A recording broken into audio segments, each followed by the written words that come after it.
It was June the 14th, 1992.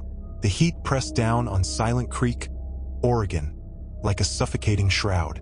A thick, heavy heat that felt as if it was crawling under your skin. Sheriff Brody found the note pinned to the door of the old Millwood house. Not just pinned, but pierced by a rusty nail. A single word scrawled in a childish hand, in crimson ink that smelled faintly of iron and something sweet, like spoiled fruit. Gone. The Millwoods were a family of 4, as if from some distorted children's story. Robert, the father, a man whose eyes always seemed to be searching for something that wasn't there. Sarah, the mother, with a smile that never reached her eyes, always accompanied by a nervous tick at the corner of her mouth. And 2 twin daughters, 10 years old, identical in every way, except for the crimson ribbons they always wore, Lily and Daisy. They moved to town 7 years prior, their faces always pale, their movements almost too synchronized, kept to themselves. No friends, no family. They were like fleeting shadows, appearing and disappearing as if by their own will. Sheriff Brody pushed the door open, the old wood groaning under his hand. The house was empty yet full. Not a soul in sight, but it felt as if there was someone watching from every corner. There was the smell again, the cloying stench of old pennies and burnt sugar, now with the added edge of something metallic, something rancid, that made him feel physically ill. The furniture was all there, undisturbed. Plates on the table, half-eaten food rotting slowly in the heat. Clothes hanging in the closet, a faint outline of the bodies that had worn them. Toys scattered on the floor, as if left mid-game. But no people, only their things, haunting reminders of lives abruptly interrupted. The local newspaper, the Silent Creek Sentinel, ran a story, the headline stark against the newsprint. The Millwood disappearance. They called it that. A cold case from the start. They tried to find them, but they found nothing. Not a footprint in the dirt. Not a shred of clothing. Not even the faintest scent. It was as if they had simply dissolved into the air, leaving behind only the silence and the smell. 3 days later, a fisherman, pale and trembling, found something in the river, snagged on a root near the old bridge. A doll, porcelain, chipped and cracked, but still with a fixed stare. It had a small red ribbon, almost blood-stained, tied around its neck in a perfect, unervingly delicate bow. It was one of the twins' dolls, a chipped version of what they always carried. Sheriff Brody recognized it, his blood turning to ice. The twins were never seen without them. They were inseparable from these dead things. The case went cold. Years passed. Locals whispered. Some spoke of the cursed house, said its foundations were built on a forgotten graveyard. Others spoke of the river, a malevolent entity that devoured secrets and shadows. In 2005, a new family, the Thompsons, arrogant and ignorant, bought the Millwood house. They were told the stories, dismissed them with a laugh. They were rational people, doctors of science. They didn't believe in ghost stories. They believed in facts and figures. They moved in. The house welcomed them. A week after moving in, their dog went missing. A golden retriever named Buddy, a gentle beast, gone without a trace.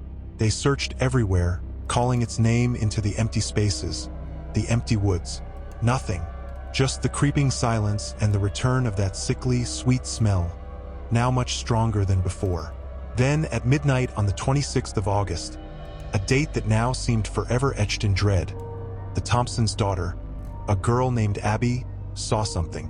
A girl, 2 girls standing in her bedroom doorway.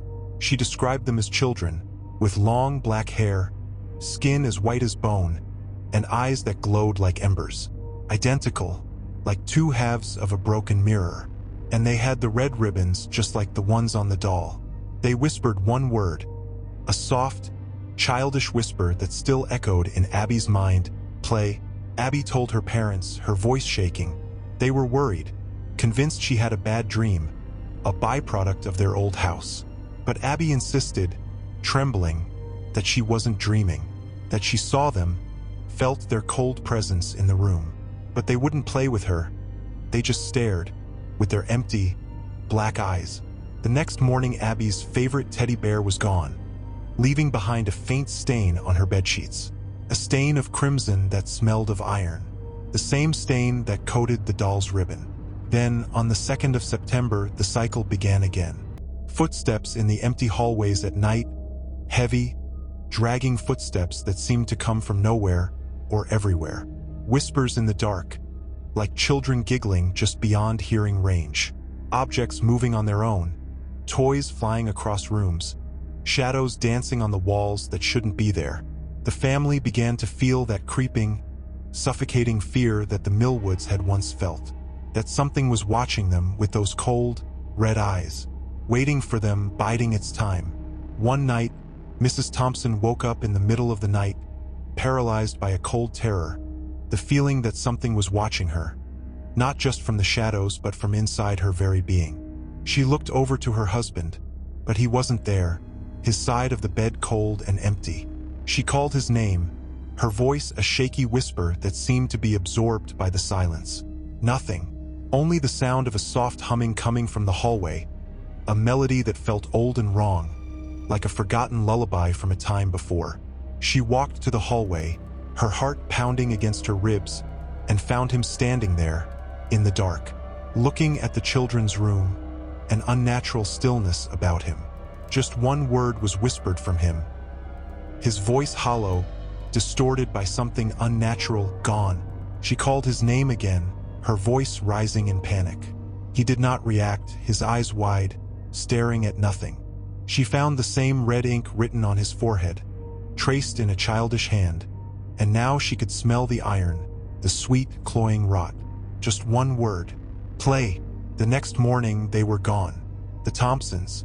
Their lives extinguished as abruptly as the Millwoods, just like the shadows they had become. The house sits empty now, a decaying shell that oozes dread and decay, an echo of those who were taken. And the river flows silently nearby, its murky depths hiding the secrets of those who were lost.